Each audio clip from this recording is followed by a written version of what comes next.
বাজার পরিস্থিতি নিয়ে জানাতে কুমিল্লা থেকে যুক্ত হচ্ছেন সহকর্মী সুমন কবির। সুমন, নিত্যপণ্যের দরদাম কেমন দেখছেন আমাদেরকে জানাবেন।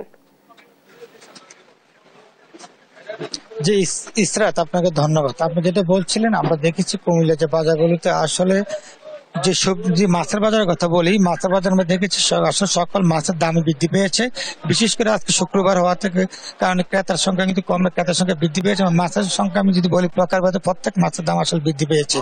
পর্যাপ্ত মাছ আসলে বাজারে না থাকা, তারা বলছে পর্যাপ্ত মাছ নাই, কিন্তু বাজারে কিন্তু আমরা দেখেছি মাছ কিন্তু পর্যাপ্ত রয়েছে, এরপর মাছের দাম বৃদ্ধি পেয়েছে। তবে সবচেয়ে বড় বিষয় হচ্ছে কুমিল্লা যে বাজার গুলোতে আমরা দেখেছি তারা বলছে সবগুলো পুকুর নদী খাল আসলে শুকিয়ে যাচ্ছে, সেই কারণে মাছের দাম একটু বৃদ্ধি পেয়েছে।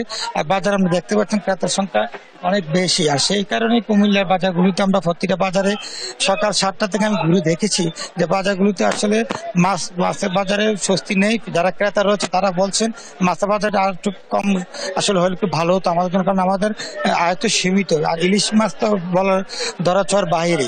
সবচেয়ে বড় বিষয় যে কুমিল্লা বাজারগুলিতে আরেকটা জানি কাঁচা বাজারগুলিতে রয়েছে, সেই কাঁচা বাজারগুলো যদি আমরা একটু কথা বলি, প্রত্যেকটা সবজির দাম বৃদ্ধি পেয়েছে। তারা বলছেন, যারা দোকানদার রয়েছে তারা বলছেন যে সবজি বাজারগুলোতে আসলে যে হঠাৎ করে আসলে যে গরমের কারণে অনেক সবজি নষ্ট হয়ে গেছে, তাই আসলে সবজি বাজার বৃদ্ধি পেয়েছে। বিশেষ করে করলা 80 টাকা কেজি।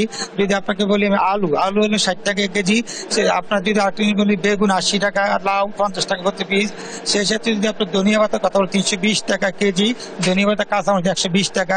এবং আরেকটা বিষয় হচ্ছে ব্রয়লার যে ব্রয়লার মুরগি কথা আমি যদি বলতে চাই, যে ব্রয়লার 210 টাকা করে কেজি বিক্রি করা হচ্ছে। সেই সাথে সোনালী মুরগি 350-360 টাকা, লেয়ার মুরগি 350 টাকা। আসলে বাজারে স্বস্তি আছে কথা বলার কোনো সুযোগ নেই। আপনার প্রতিটা ক্ষেত্রে আমরা দাম বৃদ্ধি পেয়েছে। বিশেষ করে যদি চালের বাজারের কথা বলি, সে কুমিল্লা বাজার চালের বাজার প্রতি বস্তাতে চালের বাজার যেখানে মিনিকেট ছিল 3600, সেখানে মিনিকেট বিক্রি হচ্ছে 3700 টাকা, 3800 টাকা।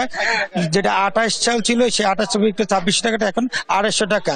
যদি আমরা ধনিয়া পাতা বিক্রি করছেন, ধনিয়া পাতা 320 টাকা করে কেজি। সবকিছু মিলিয়ে বলা যে কুমিল্লা যে বাজার পরিস্থিতি, সেই বাজার পরিস্থিতি গরুর মাংস 800 টাকার বিক্রি করা হচ্ছে, খাসি 1100 টাকা বিক্রি করা হচ্ছে। আসলে আমি আপনাকে কি বল, মানুষের যা ক্রয় ক্ষমতা বাইরে আসলে বাজার পরিস্থিতি। এই ছিল কুমিল্লা বাজার থেকে সর্বশেষ ইসরাত। সুমন, আপনাকে ধন্যবাদ। বাজার দর নিয়ে বলছিলেন সহকর্মী সুমন কবির।